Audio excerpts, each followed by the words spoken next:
Buenas noches, apreciada Iglesia de San Miguel. Qué bueno poder encontrarnos hoy miércoles 26 de agosto en nuestra noche de clamor.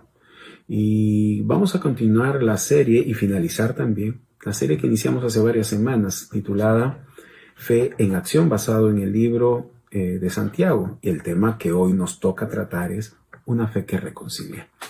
Y vamos para ello a abrir nuestras Biblias en el libro de Santiago, en capítulo 5, en los últimos dos versos, el 19 y el 20. Leamos juntos, por favor.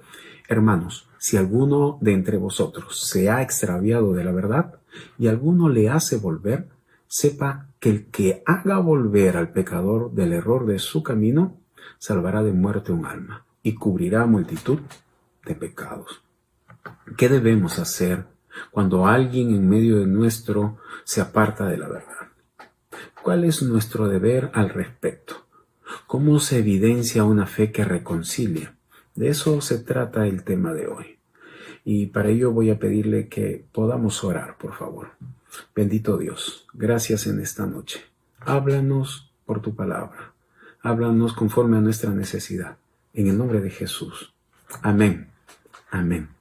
Lo primero que Santiago nos quiere enseñar es que para poder ejercer una fe que reconcilia, debemos comprender que somos iglesia, que somos una comunidad espiritual, que somos una familia espiritual. Eso es, somos una familia espiritual. El verso 19 comienza diciendo hermanos. Y lo que vamos a hablar en esta noche es acerca del amor fraternal que debe predominar en nosotros. Si nosotros somos hermanos, si nosotros tenemos a Dios por Padre, entonces esto es lo que debemos hacer los unos por los otros. Debemos vernos como una familia, la familia de Dios. No debemos vernos como personas separadas. No debemos vernos como si fuéramos desconocidos o de manera individual, sino como hermanos unos de otros, porque tenemos un Padre en común. Sí, hay un vínculo que ha sido formado sobre nosotros por Dios mismo. Él nos ha hecho el ser una familia y por lo tanto de muchos hermanos y hermanas. Y si Dios te ha hecho nuestro hermano, por medio de la fe en Jesucristo, por medio de haberte salvado y adoptado en la familia de Dios, de esta manera entonces debemos actuar en todo momento. Pero especialmente cuando uno de entre nosotros se aparta de la verdad. ¿Es así como te ves a ti mismo en la iglesia? ¿Es así como tratamos a nuestros hermanos? ¿Le hace sentir como un hermano, como una hermana? ¿Le demuestro mi amor, mi interés? ¿Tomo la iniciativa para hacerlo? Yo sé que sí. San Miguel es una iglesia que se caracteriza por su comunión. Así que lo primero que debemos tener presente, recordar cada uno de nosotros, es que debemos vernos como una familia espiritual. Debemos vernos como hermanos unos con otros. Sí. Pero también, en segundo lugar, una fe que reconcilia comprende que debemos estar prevenidos. Debemos tener precaución. El verso dice, si alguno de entre vosotros se ha extraviado de la verdad. ¿Qué tenemos aquí? Tenemos a un hermano o hermana que se ha extraviado, se ha desviado, se ha apartado de la verdad del Evangelio. No sabemos qué específicamente es la verdad. Esa verdad puede ser alguna doctrina fundamental, como la Trinidad, la deidad de Cristo, la deidad del Espíritu Santo, la justificación por la fe solamente, la doctrina de la santificación, o también pueden ser los deberes del cristiano, es decir, ha dejado de buscar a Dios, se ha ausentado de la iglesia, ha dejado de perseverar, ha dejado de servir en la iglesia, o también puede ser que haya abrazado un estilo de vida pecaminoso. El pasaje no lo dice, Pero es posible que sea algo serio, ya que Santiago habla de hacer regresar al pecador. Santiago nos enseña que el extraviarse de la verdad es algo que ocurre en la iglesia de Cristo. Dice el verso, si alguno entre vosotros, apreciados hermanos, nadie está exento de extraviarse de la verdad. Aún siendo líderes o siervos consagrados, dedicados al Señor, se han apartado de la verdad. En la historia de la iglesia hay creyentes que se han apartado. Sí, se han apartado de los caminos, se han apartado de la verdad, han dejado de perseverar, han dejado de negarse a sí mismo, han quitado su mano del arado, han dejado de pelear la buena batalla. Ninguno de nosotros puede decir, eso nunca me va a suceder. Eso me recuerda a Jesús con el apóstol Pedro. En Mateo 26, el verso 34, Jesús le dijo, de cierto te digo que esta noche, antes que el gallo cante, me negarás 3 veces. ¿Y qué le contestó Pedro? Mire lo que dice el verso 35. Dice, Pedro le dijo, aunque me sea necesario morir contigo, no te negaré. Y todos los discípulos dijeron lo mismo. ¿Qué llevó a Pedro desviarse de la verdad? En la Biblia podemos encontrar o ver algunas causas por las cuales uno que ha profesado su fe en Jesús se ha extraviado de la verdad. Por ejemplo, primer ejemplo, miremos Mateo en el capítulo 13, el verso 20 y verso 21. Dice así, y el que fue sembrado en pedregales, este es el que oye la palabra y al momento la recibe con gozo, pero no tiene raíz en sí, sino que es de corta duración, pues al venir la aflicción o la persecución por causa de la palabra, luego tropieza. ¿Cuál fue la causa de no perseverar? El sufrir aflicciones o persecuciones. El texto dice eso. Las aflicciones sin Dios, sin poner nuestra mirada en Él y buscar de Él la fortaleza, nos lleva o nos puede llevar a apartarnos de la verdad. ¿Sí? Esta misma situación, esta crisis que nosotros podemos estar atravesando. Alguno puede llevarlo a apartarse de la verdad. ¿Por qué? Porque está sobrellevando aflicciones o no está poniendo su mirada en Él y no está siendo fortalecido por Dios. Pero también la iglesia a la cual Santiago, mis hermanos, miren, al cual Santiago escribe, era una iglesia perseguida. Estaba dispersa por la persecución y allí en el exilio las cosas no eran fáciles. Tenían muchas y diversas aflicciones, como Santiago mismo lo menciona en el capítulo 1. Así que las aflicciones, si no son puestas en las manos de Dios y nos enfrentamos a ellas vestido de toda la armadura de Dios, puede ser causa que alguno de nosotros nos apartemos de la fe.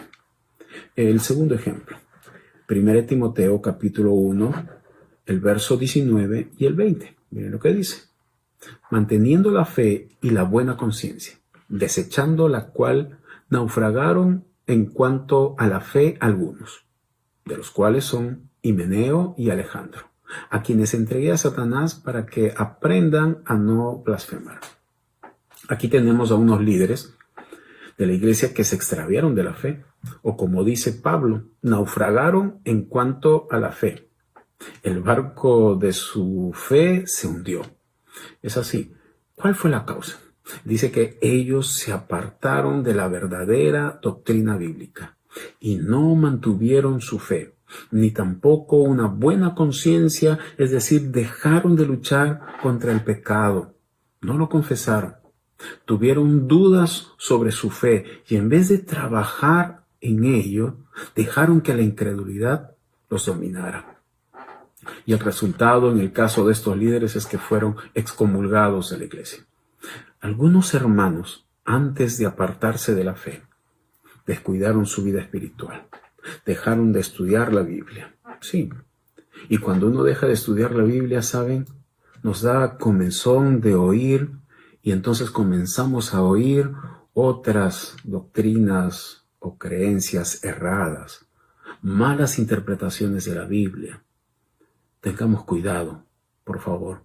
Pero ¿qué más? Dejaron de orar fielmente, dejaron de negarse a sí mismos, comenzaron a ausentarse de las reuniones de la iglesia, comenzaron a ausentarse de los Grammys ahora que son virtuales, dejaron de orar en las noches de clamor, ¿verdad? Poco a poco se fueron deslizando. Todos nosotros, que por las razones que sean, descuidamos nuestra vida espiritual, somos candidatos a extraviarnos de la verdad.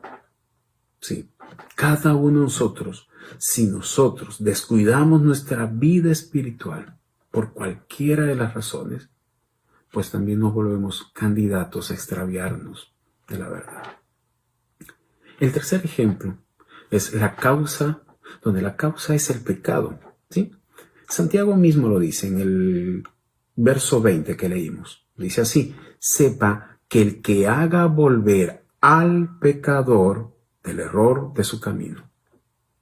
La última razón por la cual un hermano se ha extraviado de la verdad es el pecado, ¿sí?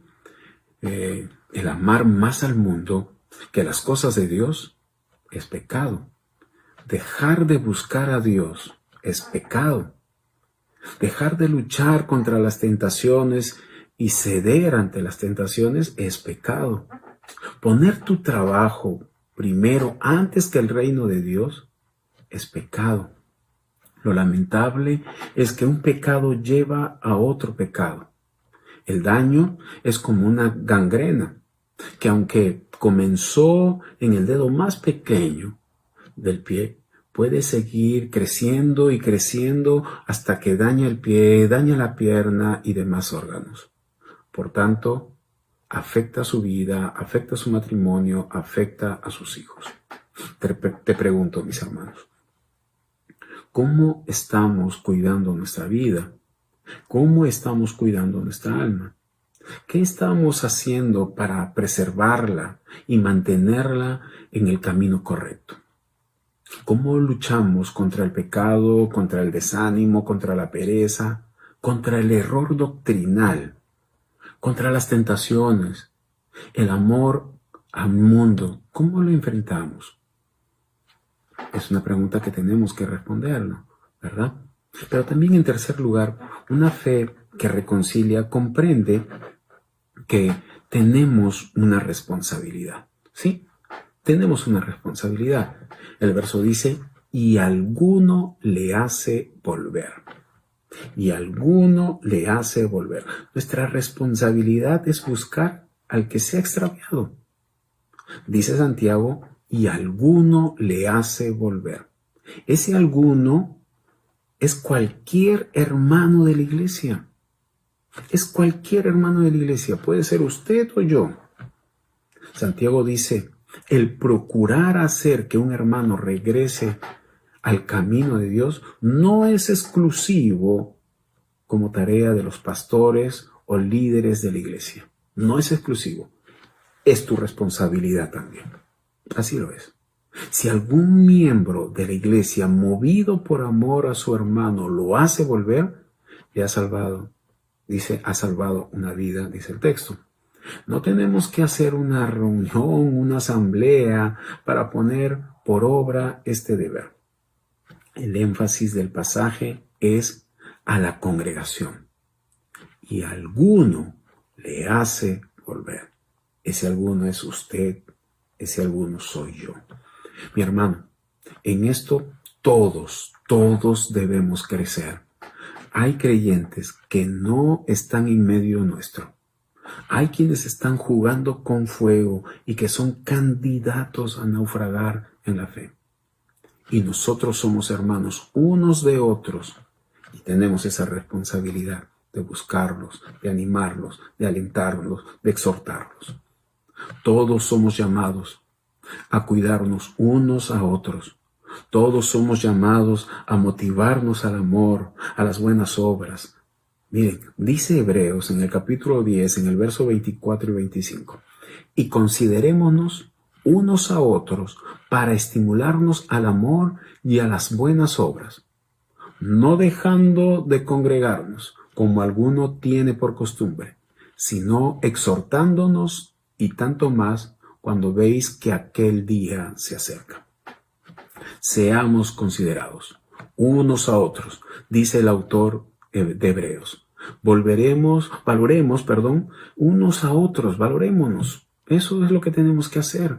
Motivémonos a amarnos unos a otros y tolerémonos unos a otros. Seamos pacientes unos con otros. Sirvámonos unos a otros. No nos cansemos de hacerlo. No. Y cuando alguien persista en faltar a la iglesia, en ausentarse, es nuestro deber de animarlo, de exhortarlo a no hacerlo más. Llama a tu hermano y dile, te extrañamos en la iglesia, te extrañamos en la noche de clamor, te extrañamos en los Grammys que ahora son vía Zoom, te extrañamos en las vigilias que realizamos. Con decir estas pocas palabras, ¿saben? Estás llamando su atención y estás exhortándolo con amor, porque esa persona, ese hermano sabrá que no estuvo en la iglesia y por lo tanto debió haber estado. Podrá decirse a sí mismo, no estuve en el Grammy o no estuve en el servicio y se dieron cuenta de mi ausencia. Y entonces dirá ese hermano, wow, soy parte de una familia espiritual. Se han preocupado por mí. Debemos cuidarnos unos a otros y hacer todo lo posible porque nuestro hermano regrese al camino de la verdad. ¿Hay que orar? Sí, hay que orar, pero hay que llamar, hay que visitar, ¿verdad? Hay que motivar, hay que exhortar, hay que animar a ese hermano. Esa es una fe que reconcilia. Eso es una fe que reconcilia. Una iglesia en donde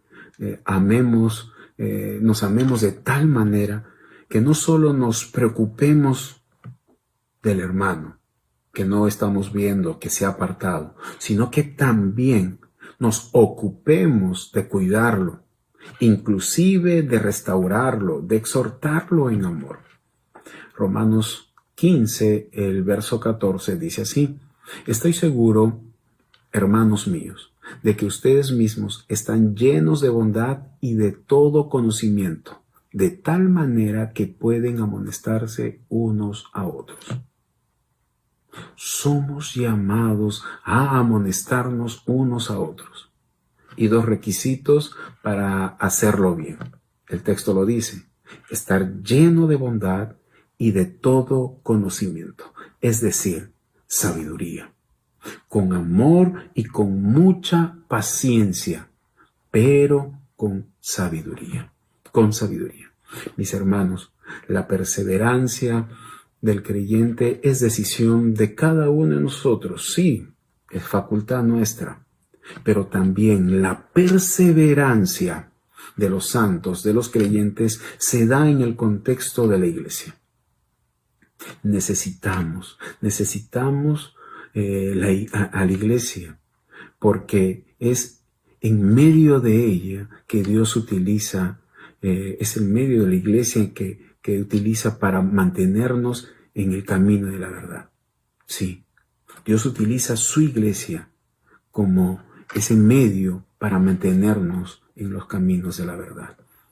En cuarto lugar, una fe que reconcilia comprende que hay motivos para cumplir esta responsabilidad. Sí, el verso 20 dice, salvará de muerte un alma y cubrirá multitud de pecados. Lo interesante es que Dios nos da razones para cumplir esta responsabilidad. ¿Cuáles son? Aquel que se extravía de la verdad no está viviendo realmente, no está experimentando la vida abundante, sino todo lo contrario. Está en sintonía con la muerte.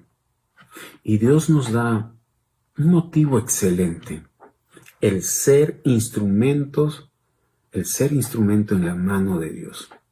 Sí, ser instrumentos en sus manos. Hermanos, Dios te ha puesto a ti y a mí como guardián de tu hermano. Como guardián de tu hermano. Qué gran responsabilidad, pero también qué gran y enorme privilegio. Qué gran bendición. Pero hay algo más. Nos dice Santiago, y cubrirá multitud de pecados. La fe que reconcilia trae pleno perdón del hermano que ha pecado. Sus pecados son cubiertos para nunca más verlos. Nada debe estorbar, mis hermanos, el que lo recibamos con amor, con alegría y ser restablecido a la plena comunión de la iglesia. Pero detrás de esos motivos hay uno mayor. Sí, hay uno mayor. ¿Saben cuál es? El de dar por gracia lo que por gracia has recibido. Tú y yo estuvimos un tiempo extraviados. Antes de ser convertidos o salvados, vivíamos lejos de la verdad. Y Dios utilizó a un Hijo de Dios para traernos al camino de la verdad. Sí, y me imagino que estás agradecido a Dios por ese instrumento en las manos de Dios. Sí, por esa persona que Dios utilizó. ¿Cómo no debemos hacer lo mismo? ¿Cómo no debemos repetir lo que hicieron con nosotros? Y así como hicieron con nosotros, debemos hacerlo con los demás. Jesús, como el buen pastor, dejó a las 99 ovejas que están seguras en el aprisco, en el redil, y va a buscar a la única oveja que se ha extraviado, dejándonos con esto ejemplo que cada oveja, que cada creyente del rebaño es importante y debemos hacer todo lo posible por buscar a esa oveja. Hermanos, Dios nos llama a cada uno de nosotros a ejercer una fe que reconcilia, a hacer todo el esfuerzo posible en buscar al hermano que se ha extraviado de la verdad. ¿Qué has hecho con esa hermana, con ese hermano que ya no está con nosotros? ¿Lo has llamado? Tal vez en este tiempo no puedes visitarlo, pero le has escrito, le has texteado, le has animado, lo has exhortado. Eso es lo que es tu deber y mi deber. Tú y yo estamos llamados a hacer aquello, a cumplir nuestra responsabilidad. Eso es una fe que reconcilia. Eso es una fe que reconcilia. Estamos llamados a ello, a cumplir con nuestra responsabilidad. Vamos a orar. Bendito Dios, gracias en esta noche. Permítanos asimilar y aplicar a nuestra vida esta palabra y esta verdad. La necesitamos, Señor. Gracias. En el nombre de Jesús. Amén. Amén.